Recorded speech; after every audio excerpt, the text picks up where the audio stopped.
Hey everyone, welcome back to the channel. I appreciate clicking on that video as always. And we are back with another weekly wears video, number 60 in the series. So I've been doing this 60 straight weeks. I love doing this video. A lot of you guys like it as well. So if this is your first time finding my channel, my name is Gerard, and on this channel we talk about all things fragrance. So if that's content that you think you want to see more of, just like today's video, which is my weekly wears video, I go over every fragrance that I wore all 7 days last week. Be sure to like this video, subscribe to the channel, and turn on bell notifications so you're updated whenever I upload new content. But let's not waste any more time and jump right into it with what I wore on Sunday. This one is my favorite without question, probably from the house, at least from their freshies. It's also my favorite blue fragrance ever. Scent I'm talking about is Parfums de Marly Sedley. If you have not tried Sedley, you really need to, especially if you're into the blue, aquatic, semi-sweet fragrances that have become so popular over the last, 7 or 8 years.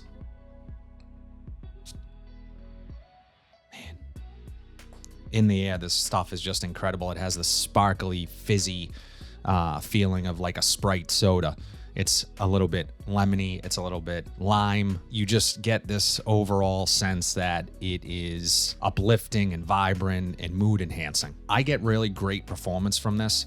I know there was a moment of time there where some formulations of this did not last. They just didn't get any longevity or projection. Parfums de Marly heard what people had to say and went back and fixed it. So I can't speak to what batch. Let us know in the comment section down below if anyone knows that you might want to steer away from. But I want to say I got this bottle at the maybe mid 2022, 2021. I gotta double check that. But I get great performance from this. There's some woods in here. There's some maybe vetiver. There's not really much I could compare this to. I think it's a really unique smell. I don't really have anything else that I've smelled that is quite like Sedley, other than that it's definitely comes across as a blue fragrance. Slight aquatics, just really tasteful, really nice. Will work in any situation. Summertime beast, great for daytime, great for an evening out, and work appropriate. This is super versatile. And again, one that I think is talked about somewhat, but when you're talking about this house, Leighton gets more talk. Some of their richer, darker, sort of winter forward fragrances get more talk, like Carlisle and Herod. So Sedley, it's a little bit under the radar for some. Incredible fragrance. I love this one. Parfums de Marly Sedley. Now, this next one I'm not quite giving up on just yet. I just recently did a video on it asking whether or not it is still worth it in 2023. I wanted to wear it again. I am trying to get the most out of this fragrance that I can, because there have been times where I have disliked a fragrance and tried it 6 months later, and all of a sudden I enjoy it. Scent I'm talking about is Mugler Pure Malt.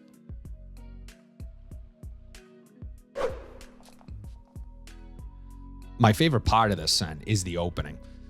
A lot of you guys commented on the video that I mentioned on the intro of this, and a lot of you said you have an original formulation. It says Terry Mugler underneath instead of just Mugler, and I don't think you may be able to make that out, but mine just says Mugler somewhere there, and it does not have the Terry. Now, my bottle of Ultra Zest does say Terry, so that is the original formulation of that scent. So nothing new here. Sometimes fragrances get reformulated. However, I do find that they don't typically diverge too much from the original scent and what it actually smells like. So I have to imagine that this smells like it always has. Usually where you see reformulation rear its ugly head is in performance. They just lack performance. They lack push and projection. So I don't know, but this one, I like it. I like the opening. It's really nice. It's a little bit boozy. There's some sweetness here. You definitely get that sort of malt vibe. It's a little bit creamy, and then it's just sort of overtaken by woods for me. Although the day I wore it, it was a little warmer out. Probably not something I would typically reach for in that type of weather. And there was some more vanillic nuances to the dry down than I actually remember. So that was a positive. It wasn't just straight woods. I was getting a little bit of vanilla, but that booziness and that sweetness that I get at the opening is my favorite part of this really fades 2 hours in, 2-3 hours in, and you're left with pretty much wood. Some people say it smells like wet cardboard to them. I wouldn't quite go that far, but I can kind of understand the vibe. This one is still on the fence for me. I like it quite a bit. I have it in the collection. I like the opening, so I'm going to continue to wear it. It's not something I dislike. When I put it on, I'm not like, oh, I can't wear that, scrub it off. No, it's a pleasant smell. It's nice. It's fetching $200 a bottle or something like that. Probably not worth that price. Try to find it on discounters. It periodically will pop up on discounters, and it's worth the $100 some odd you might pay if you're able to find it in stock on a discounter. Amen. Pure Malt. So on Tuesday, I went with a former signature scent of mine for years. This was the only fragrance that I wore. I absolutely love it, but it still holds a special place and will always be in my collection. Scent I'm talking about is Burberry Touch. Now, I know a lot of you guys enjoy this one as well. And I mean, what's not to love? This is an older formulation, so I'm trying to conserve as much of that juice as I can. I do have a smaller 50 ml, I want to say. That's also an older formulation, so that should last me quite a bit. But oh man, in the air, I get a Coca-Cola vibe from this. It's a little bit peppery, it's a little bit sweet, very musky. You get some of that sort of aquatic violet leaf in here, and it's just really classy. I would say that the name is perfect for this fragrance because it's a touch of everything that I just mentioned. It's a touch of spicy, it's a touch of sweet, it's a touch of musk. It's just perfect. And it really, if you are someone who doesn't typically like to wear fragrance, this one might be one that you want to look at. It's not overwhelming in any sense of the word. It actually has nice staying power, so I find this to really last on clothes, more specifically, which this one works on clothes. It smells great. Fairly linear scent for me from when you first put it on to the end of its life, but it's pleasant throughout. As I said, great longevity. I don't know about the newer formulations. My formulation, which is older, pre-2014, is definitely getting great performance. So you can usually find these at any rack store fairly cheap. I'm going to be sure to link it down below. Worth checking out. This one was a 2000 release originally. It still smells great today. Super versatile, signature scent worthy. Burberry Touch. On Wednesday, I went with a scent that was sent to me by Steve over at Kingdom Fragrances. So I appreciate it, Steve, and I wanted to wear it. I wanted to give it a full wear. I did a first impressions video of this one, so if you guys have not watched that video, please be sure to check it out. Scent I am talking about is Afnan Supremacy, Not Only Intense. Now, one of you guys actually mentioned that this is a Hasivat, or Hachivat, however you want to pronounce it, clone and not an Aventus clone. Some of you guys said it was a combination of the two. I have not smelled Hachivat, but if Hachivat is strictly an Aventus clone with more oak moss, then that's what this is. That's essentially what I get from this. It smells a lot like Aventus with more oak moss. So if anyone is saying that this is a Hachivat clone, then is that all it is? Is that because the hype? There's a lot of hype behind Hachivat. I've never tried it. I know it is a strong performer. People love that one. But what is the difference? Is it strictly Aventus with more oak moss? Nonetheless, I really enjoy this one. It lasted forever on me. Next day on skin, this was still lasting. So super strong performer, great performance. I actually really enjoy this one. I don't want to do a comparison right now to Club de Nuit Intense Man, but I'm going to. I'm going to compare this one. I'm going to compare that. I'm going to compare Aventus and maybe a couple others. But this one definitely should be considered when you're looking at Aventus. And if you like oak moss, if you like a little bit more green in your fragrance, this is it. It wears a bit heavier than Club de Nuit and the Aventus that I have.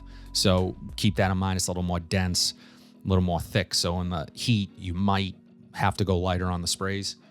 It's going to project, it's going to last, and overall, just a really enjoyable experience. And honestly, from Afnan, I've had nothing but good experiences. So Definitely consider this one if you're in the market for something like a Club de Nuit Intense Man and you're looking at clones.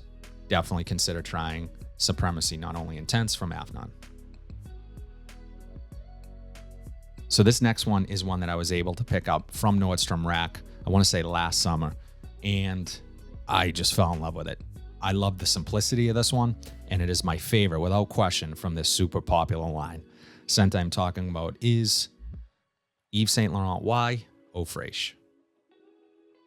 And the first thing that stands out to me is this bottle, because this is exactly what it evokes. I think Ice Cube, I think Glacier, you know, this is cooling. It has mint in here. It has ginger, a little biting ginger. Really unique smell for a summer freshie. I love it. Some people really enjoy the opening and dislike the dry down.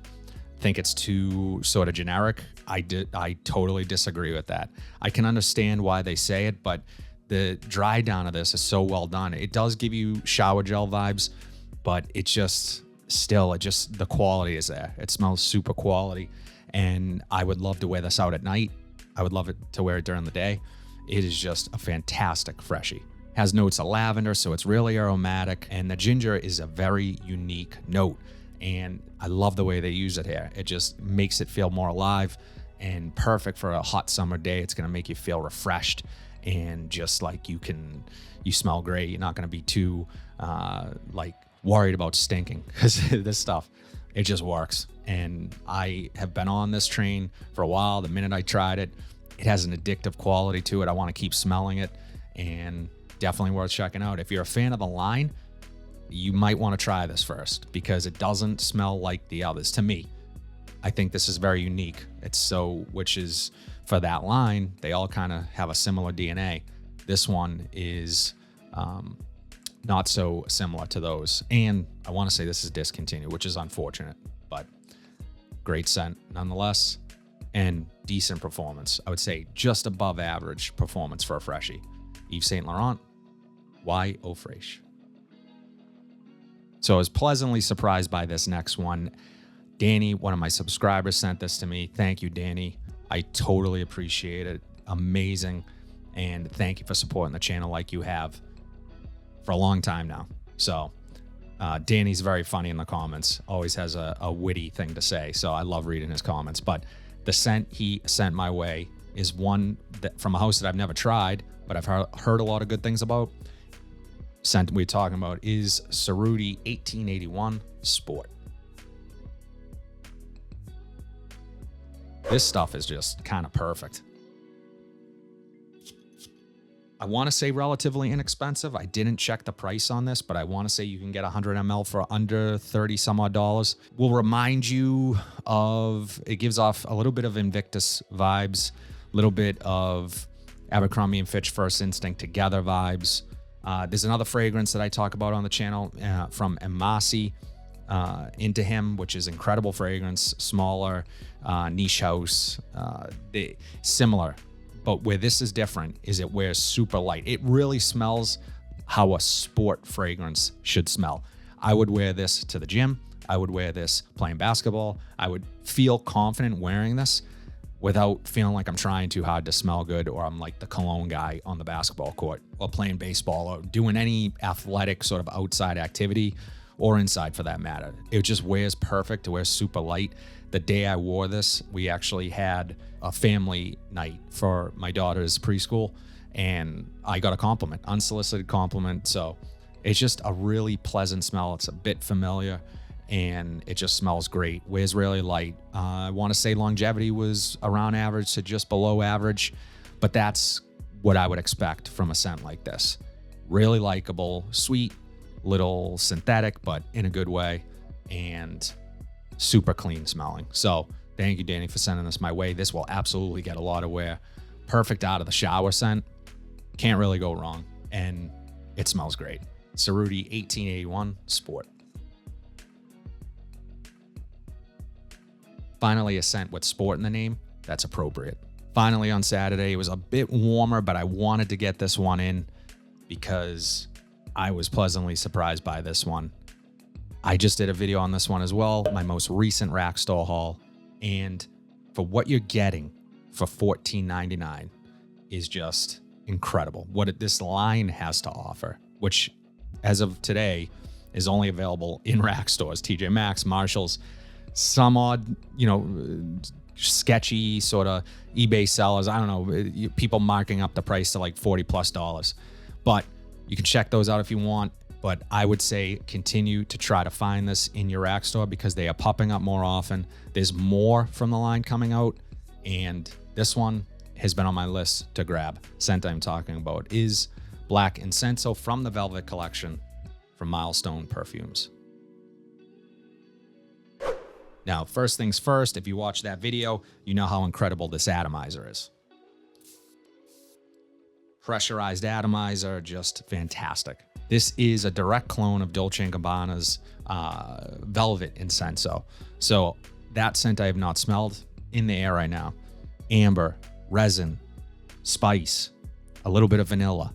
It is smoky, incensey, just a beautiful fragrance for $14.99. Typically, I would walk by these loose bottles. I'm a bit of a snob when it comes to the loose bottles, I'll be honest. I don't try them all the time. Periodically, if a bottle looks nice to me, I might try it. This bottle looks very similar to the Dolce & Gabbana bottle. So they're not trying to hide what they're copying here. One of you guys mentioned performance. I actually got pretty good performance from this. Again, this is a scale of what I paid. So your value, what you're getting for your money. The scent, incredible. To me, that's where it ends. If the scent is fantastic and you're paying $14.99, you win. But in addition to that, I would say I got just above average performance, about 6 or 7 hours, which for this type of scent profile, I guess you could say is not that long. Typically you're going to get, 10 hours plus on like an amber-based fragrance. But I don't know. There's just something about this one that is just addictive. I find myself kept going back to it. I could smell wafts of it throughout the day. So it projects really nicely. You're going to have a nice little scent bubble around you. Really impressed with what Milestone has had to offer. And this is from the UAE. So this is a Middle Eastern fragrance. You're getting quality juice here. Again, the snobs need not apply. More for us. Definitely, if you can find this one at TJ Maxx. There's another Desert Oud. I got to try that one next. So I'll be on the lookout for Desert Oud. Black Incenso from the Velvet Collection, Milestone Perfumes. That's all I have today, guys. As always, let me know in the comments section down below what your weekly rotation was, whether you wore 1 or 10. I'd love to know what you guys are wearing. If you like what you saw today, please be sure to like, comment, subscribe, share this video, hit that bell notification so you are updated whenever I upload new content. But until then, have a fantastic week, and I'll see you in the next video.